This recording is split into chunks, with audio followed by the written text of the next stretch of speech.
My name is Serena Hayes. 10 years ago, I walked out of a helicopter wreck with my hands burned to the bone and smoke tearing at my lungs. The man next to me didn't walk out at all.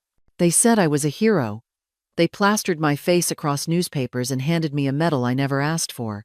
But all I could hear, every time someone praised me, was the voice I didn't get to hear his voice. In those last seconds, calling my name.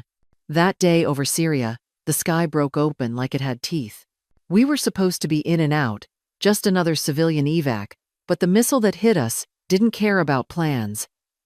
I kept the bird steady long enough to save 3 people. Jackson saved me. I left the service not long after that. Publicly, I said I needed time. Privately, I couldn't stand to sit in another briefing room, knowing someone might thank me for surviving what he didn't. The dog tag they pulled off his body, scorched and half melted, never left my pocket. For 10 years, I ran from anything that smelled like jet fuel or sounded like rotor blades. Then came the call from the Federal Aviation Authority. A request, polite and formal, to return as a safety advisor for a new pilot program called Iron Point. I almost deleted the email. But then I saw the aircraft model. Same make, same fault line, different paint. If I didn't show up, someone else would fly into the same fire.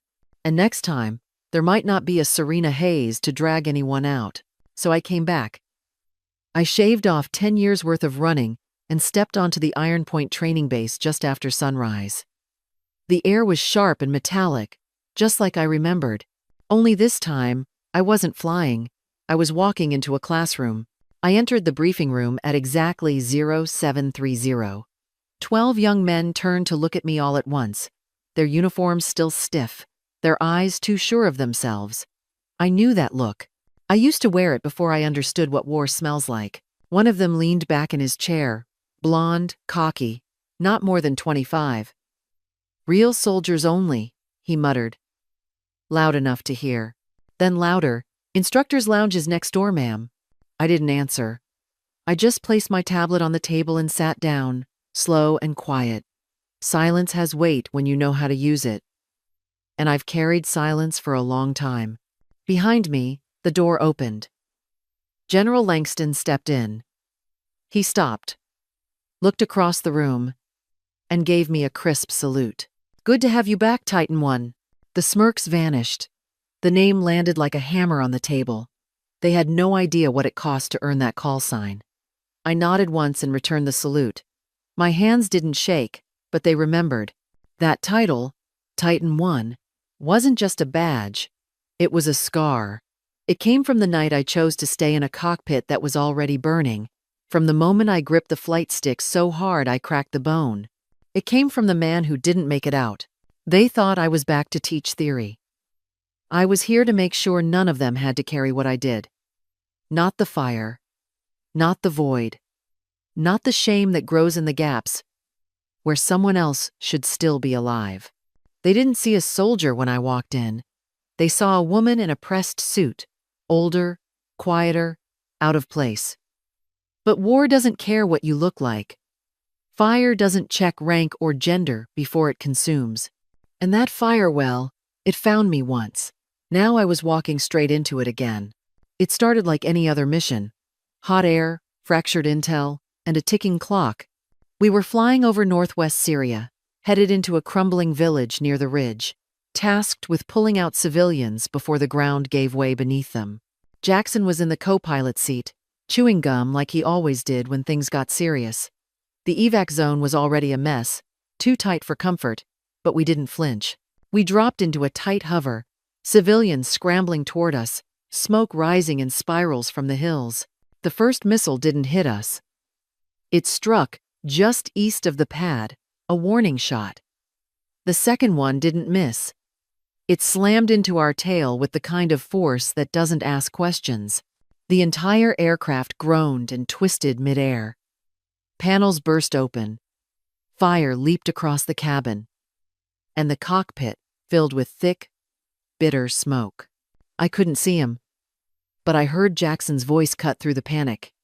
"Get them out, Serena." That was all. 4 words. No panic. No doubt. Just trust. My hands were already blistered on the controls, skin burning, plastic fusing into flesh, but I kept the bird steady. We cleared just enough altitude to drop the ramp. 3 civilians jumped into the open, scrambled onto the landing pad. One was screaming, one had blood down her leg. I didn't look back. The next moment came in a flash. An internal blast rocked the floor beneath me. The panel beside Jackson blew outward. I remember screaming his name. I remember nothing after that. I woke up outside the wreck, face down in black gravel. My ears rang like bells in a church I didn't believe in. My hands were charred. My lungs were ash. Jackson wasn't next to me. He was still inside. They pulled me out, called me the miracle pilot, wrote my name in reports, hung my photo in clean framed glass. But none of those people saw the look on his face before I lost sight of him. None of them heard his voice over the roar. I lived, but I left part of me burning in that cockpit, and some days I still smell the smoke. It started during a routine sim run. One of the training modules had been flagged for overheating. I was in the observation booth when the temperature spiked past the safety threshold. But the fire alert stayed dark. I froze. Not from fear, but recognition. That same blank screen. That same silence. The system should have screamed. Instead, it stayed quiet, just like it had 10 years ago. I requested the diagnostic logs. The tech on duty looked confused, said they weren't available yet. I told him to pull them anyway. He hesitated like he was stalling for time. Later that night, a knock came at my office door. Maya Chen, the youngest systems engineer on base, stepped in. Her eyes darted like someone expecting to be followed. She said the warning protocol had been disabled last month. Something about budget reallocations. Her supervisor had signed off on it, calling it a temporary cost-saving measure. I asked her why she was telling me this. She said she wasn't sure, just that she'd heard about Syria, about me, and something about the silence on that dashboard felt wrong. I pressed her, asked for the changelog. She said it was buried under equipment maintenance reports, not even labeled properly, like someone wanted it forgotten. That was the moment I felt it. The old weight is pressing on my chest, the subtle shape of something bigger hiding behind paperwork and signatures, not just carelessness, intent. This wasn't just a glitch. Someone had shut the system up on purpose, and if they did it once, they could do it again. I looked at Maya and told her what I already knew. The fire never really goes away. It just waits for silence. I found his name buried in a system audit from 8 years ago. Cal Monroe. Back then, he was the technical lead who signed off on the same faulty update that failed in Syria. The one that cost Jackson his life. Now he was wearing a suit and brass, sitting behind a polished desk at Iron Point, calling shots like the past had never happened. I stood in his office with the file in my hand, pulse steady, words sharp. You approved it. You signed the module revision that suppressed fire alerts. He didn't blink, just leaned back in his chair like he had all the time in the world. Old files don't prove much, he said, especially ones from a combat zone. I dropped the report onto his desk. Paper edges flaring from the force. It's your signature. Jackson fought that update. You shut him down. He died because of it. He stared at the file for a moment, then looked up with something colder than amusement. You really want to do this, Hayes? You sure you want people digging that far back? My silence didn't stop him. His voice dropped lower, softer. There's a memo from that night. One that suggests you left the cockpit before impact. That you ran. The room tilted, just slightly. I kept my face still. That's not true, I said. My voice barely cleared my throat. I stayed. You know I stayed. He shrugged. Perception matters more than fact, and perception can be adjusted. His eyes locked on mine, unwavering. If this goes public, I'll make sure that memo resurfaces. You'll lose every ounce of credibility you've rebuilt. For a second, I couldn't breathe. Not from fear, from fury, from how easily he spoke of rewriting the truth. from how casual it was for him to turn survival into shame. "I'm not afraid of you," I said quietly, but my hands had curled into fists. My voice was calm, but my body wasn't. "You should be," he answered. "You have a lot more to lose this time." I left his office with the air feeling colder than when I came in. He didn't need to raise his voice. Men like him never do. They use silence like a weapon. And I knew that game all too well. He thought he could bury me again, with whispers, with doubt, with shame. But I'd already been buried once, and I knew exactly how to claw my way back. It came as a text. The message was from an encrypted app I didn't recognize. "I found something in the old Syria witness reports. Thought you should know." Then, 12 words that stopped everything around me. "He screamed your name before the fire took him." I read it 3 times before the meaning hit. It was like being pulled backward through time. The sound of engines. The heat. The moment I lost Jackson. I had buried that memory deep. But those words cracked it wide open. I sat alone in my quarters, lights off, the stillness too thick to breathe through. My hand went to the dog tag in my pocket. Burned. Warped. His. The message wasn't just meant to haunt me. It was a push. I looked toward Maya's office down the hall. Someone was digging for me, and they wanted me to keep digging. I pulled up the archived maintenance logs from the month before the crash. The system was a mess, half redacted, file names coded to look like nothing. But I knew where to dig. I'd been here before, buried inside an old folder labeled Non-Critical Patches. I found it.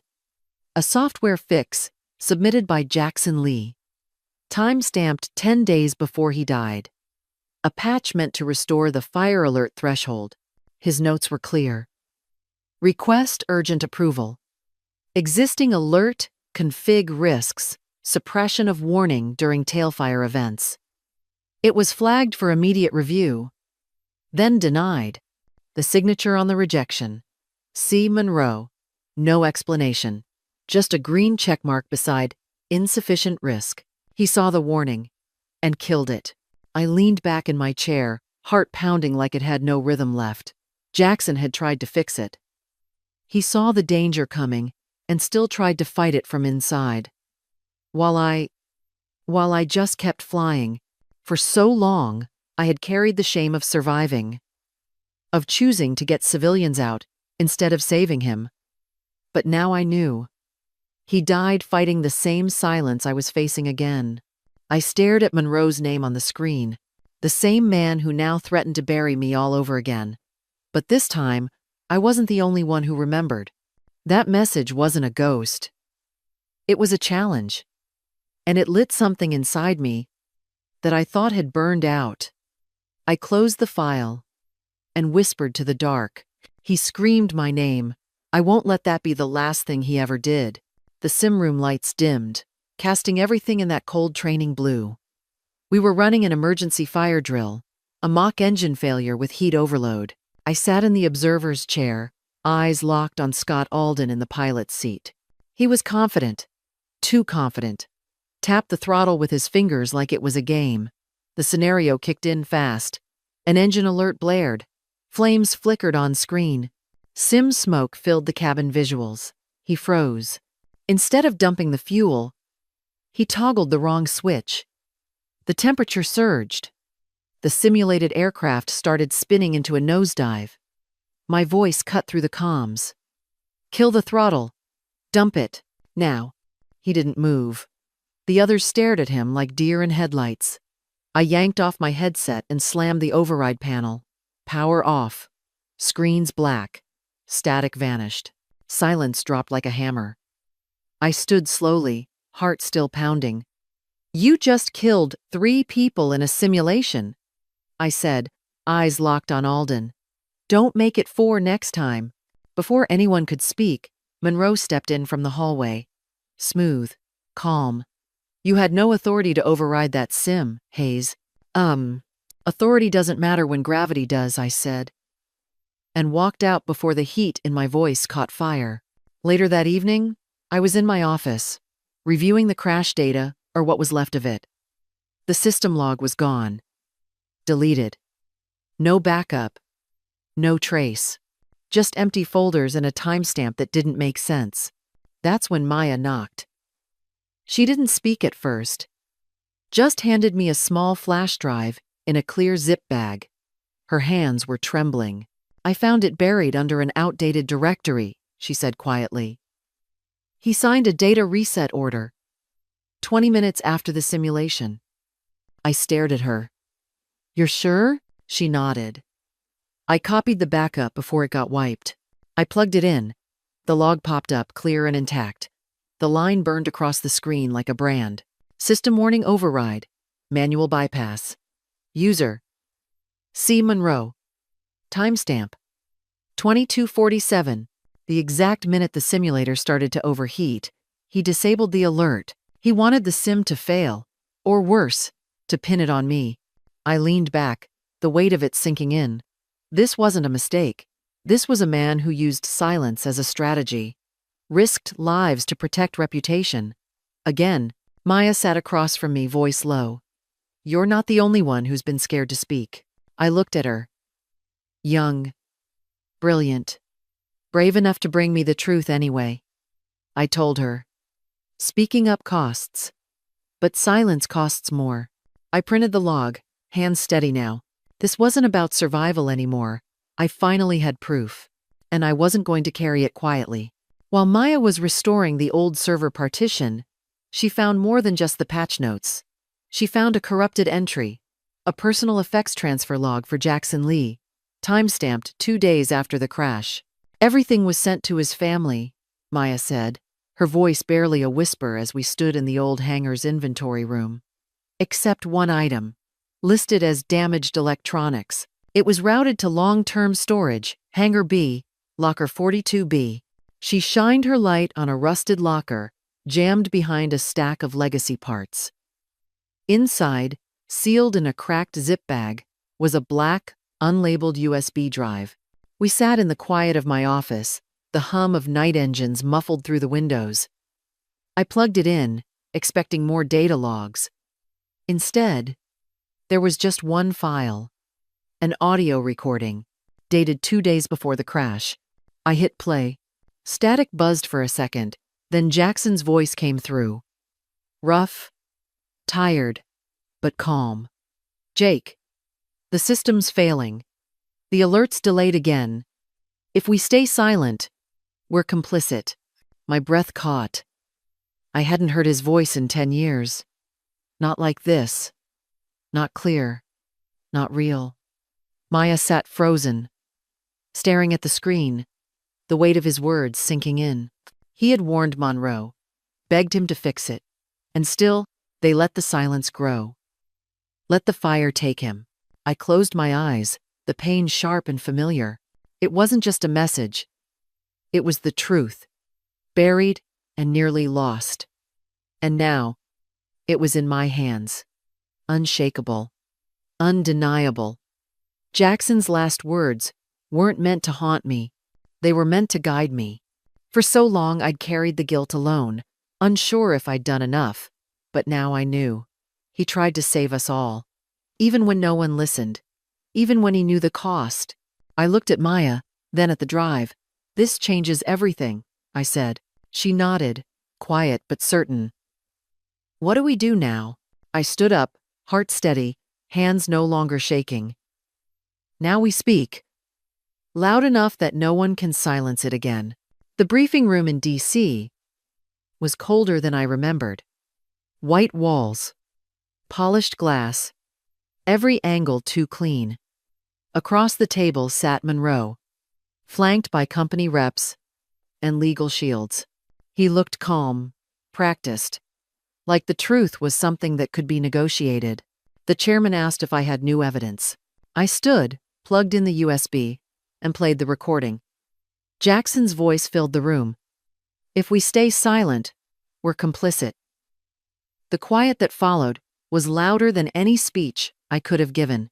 I showed them the log file, highlighted the override, manual bypass, user, C. Monroe, same timestamp as the simulator fire. Maya stood beside me, confirming its authenticity. Her voice was steady. Her hands didn't shake. Monroe tried to dismiss it, said the data was manipulated, called it circumstantial. Then Scott Alden rose from the back of the room. His arm is still in a sling. "Ma'am, saved my life. She didn't freeze. She didn't fail. That system did. Ma'am, saved my life." Every eye in the room turned. Monroe had no response. His confidence drained. One line at a time. One fact after another. The truth wasn't a speech. It was a weight he couldn't dodge anymore. The chairman stood, looked me in the eye. "Welcome back, Titan One." The room didn't erupt. It didn't need to. The quiet said everything. I didn't smile. I didn't gloat. I just nodded once. Because truth doesn't need a rank. It just needs to be heard. They offered me a corner office in Washington. Big title, polished desk. A team in suits who'd speak when I entered the room. I said no. Not because I didn't want the responsibility, but because I knew where I was needed more. I returned to the training grounds in Colorado. Smaller facility, less shine, more wind through open hangars. There, I built something new. The Titan Protocol. A survival-based program, focused on real decisions, under real pressure. No jargon, no filters. Just one promise printed at the top of every manual. Integrity before image. Some days, I was alone in that hangar, reworking drills, rewriting checklists. But the quiet didn't feel heavy anymore. One evening, I opened my inbox and saw his name. Alden. The message was short. "I stopped trying to be perfect. I try to be good. Thank you." That line stayed with me longer than any medal ever did. I stepped outside, into the cool dusk air. The mountains stretched wide beneath the fading light. I looked up. Sky endless. Quiet. Clean. Somewhere above it all, Jackson was still flying with me. Not as a ghost. Not as guilt. Just as part of the compass I carry now. A reminder that fire doesn't just destroy, it reveals. And if you let it, it points you home. I stood there a while longer, hands in my pockets, heart calm, not waiting for the past to go quiet, just listening, letting the stillness mean something, letting it say, "You stayed." And that was enough.